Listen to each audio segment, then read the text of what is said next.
Bili na kayo ng walis. Bili na kayong walis ting-ting.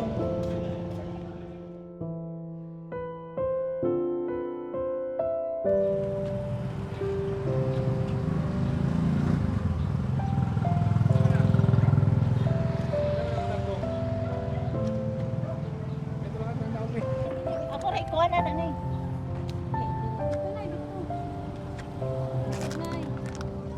Namarigya pa man kanay nga. Pambili ko ng gamot. Ay. Pila ni mong tangtong, nay? 15, 15. Anay, Salamat po. Wala akong mapa. imo na na. Ha? O, imo na na. Wala din. Ha? Sukli niya. Oo, napakarami. Maraming salamat po. Salamat. Sakay na lang ka. Sakay na lang ka uli. Yeah. Sakay. Hindi na. Ang hirap na siya lang mag-isa, walang pamilya. Sila yung bali sila yung, kung lula ko siya, aalagaan at aalagaan ko kahit hindi ko siya kano-ano. Kasi tao lang tayo eh. Magbigay din sila ng time sa mga magulang nila, sa mga lula nila dahil hindi habang panahon nasa tabi sila. Pahalagahan ang bawat oras na kasama sila, buong pamilya. Dapat mahalin nila dahil pag mawala yan, wala na.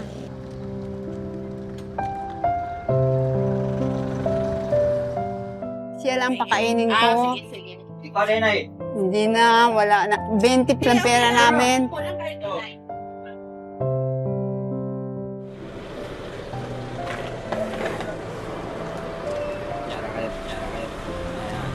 Salamat po. Ano ba? Sir.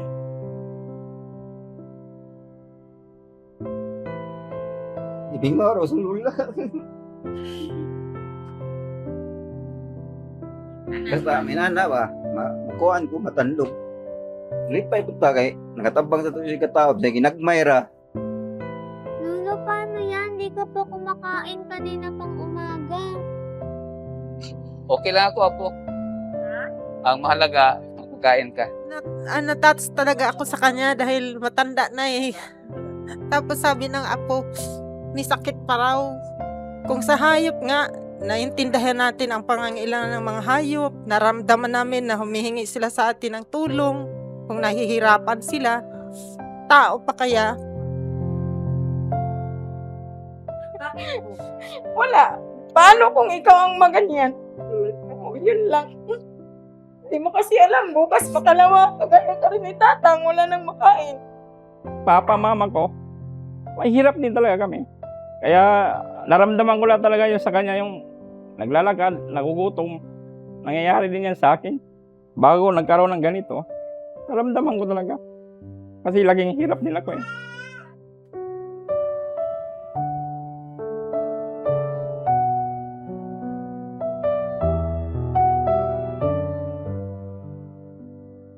Knowing you can't do what you always wanted to do, knowing that there's things that you always want to do, but you're not fit enough to do it.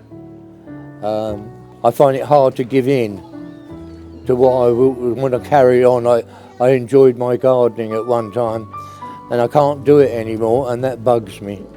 Marami ka pang gustong gawin pero sa isip na lang. Tulad sa akin, mayroon akong karamdaman. 2 beses na ako na-stroke. Siyempre, mahina na talaga. Hanggang pag-iisip na lang. Maraming tusok-tusok sa likod. Pag nakaupo ako o kaya nakatayo o kahit naglalakad, marami ako nararamdaman na tusok-tusok sa katawan. Kayo lang, 2, mister ko. Yung mister ko mayroong sakit, yung arthritis. Minsan magsabay kami, mahirapan ako maghinga. Malungkot, lalo nang dalawa na lang kayo. Yung mga anak ko, mayroon naman silang pamilya.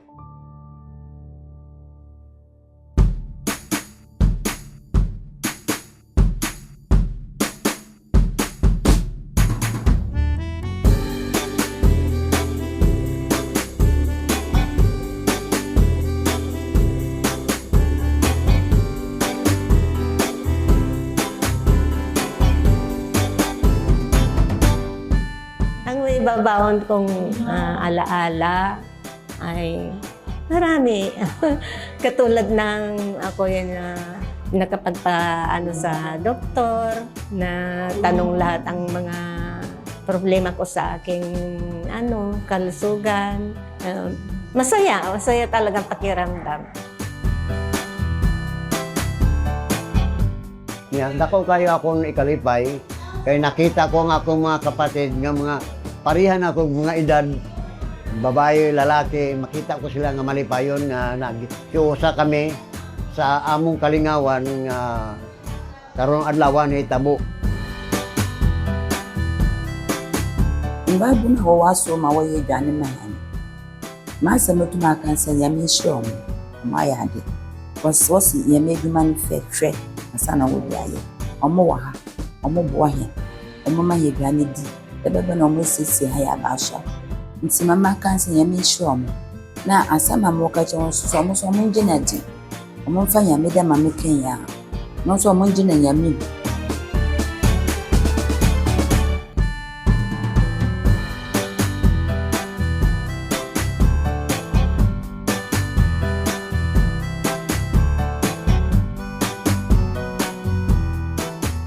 Kaya ito po ay ating isinasagawa. Makapagtinginan tayo para maudyok tayo sa pag-iibigan at mabubuting gawa.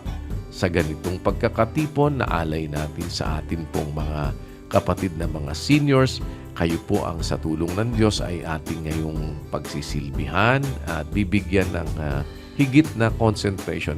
Kaya alay po namin ito sa inyo, alay ng kapatiran sa inyo, mga kapatid na seniors, sa tulong at awa ng Diyos bilang bahagi po ng ating paglilingkuran.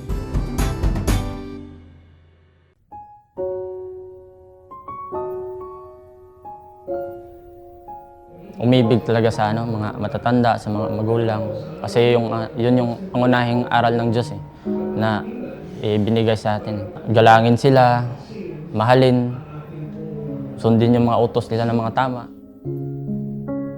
This event, it really inspired me to pay more attention and really look at the brother to see how we are doing. But because sometimes we forget that, this brother didn't come. We didn't even realize because we're not really seeing one another that much. So I'm thinking that this is a really good opportunity for us to really appreciate the seniors, to be together.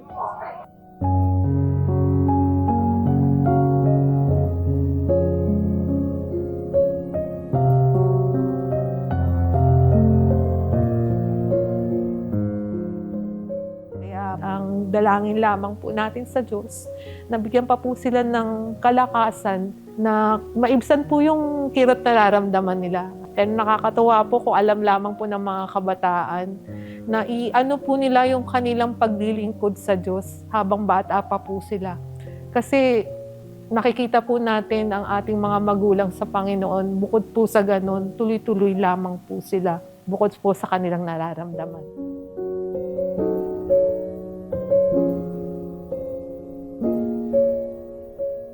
Kaning event is one of something murag core memory ba?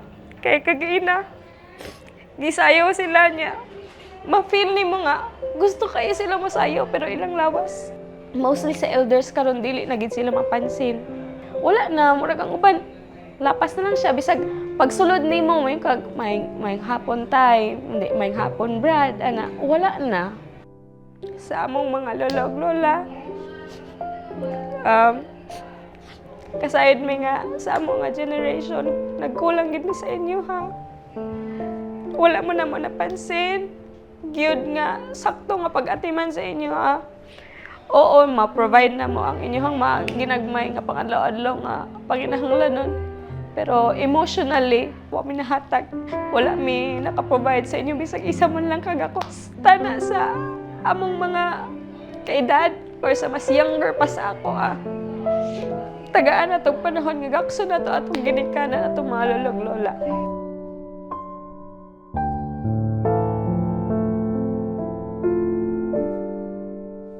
Yung naging impact po nito bilang sa akin na kabataan. Kasi habang kinakantahan po natin sila kanina, hinaharana po natin sila sa harapan, napapaisip po ako na balang araw magiging matanda rin ako. Kaya habang kabataan po natin, kailangan po natin ipakita yung pagmamahal natin po sa kanila. Para sa ating mga kabataan at as a servant, meron tayong takdang panahon na matatapos sa ating takbo at from doon, i-apply natin yung mga aral na nakukuha natin from Kuya Daniel. I-apply natin sa mabuti kasi sa huli, meron tayo, di natin alam kung kailan natin matatapos yung takbo natin. I think ngayon, gawin na natin yung mga mabubuting opportunities dahil bukas, hindi natin alam kung kailan matatapos ang takbo. Alalahanin mo rin ang may lalang sa iyo, ang sabi sa 12:1, sa mga kaarawan ng iyong kabataan, bago dumating ang mga masamang araw at ang mga taon ay lumapit, pagka iyong sasabihin, wala akong kaluguran sa mga yaon. Estar conosco, principalmente nossos filhos, nossos parentes, entes queridos. Gostaria que eles estivessem conosco, né? E tivessem a compreensão de saber que envelhecer é uma dádiva de Deus.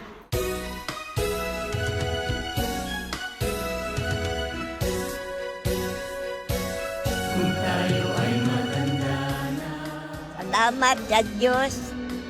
Tagaan ko niyo og panahon sa akong edad. Kaya wala ka mo, wala ako mahina. And what I take away from this event is the love that all members of the church show to everybody, whether you're young or whether you're old. And you really take care and look after us as we get older. My message to all the brethren is continue in the church. Always attend this sort of event because it shows the love and care that is shown to everybody, whether you're young or old. Kuya Daniel, please carry on what you're doing. We are behind you. We will never leave you. Kuya, thank you po sa pagkakataon na makabahagi sa Seniors Day at sana po may next Seniors Day pa.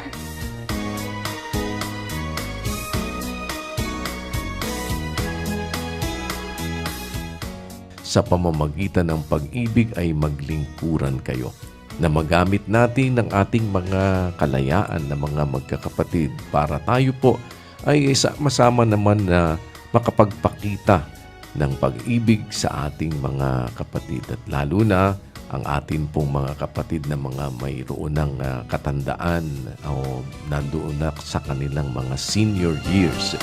Ang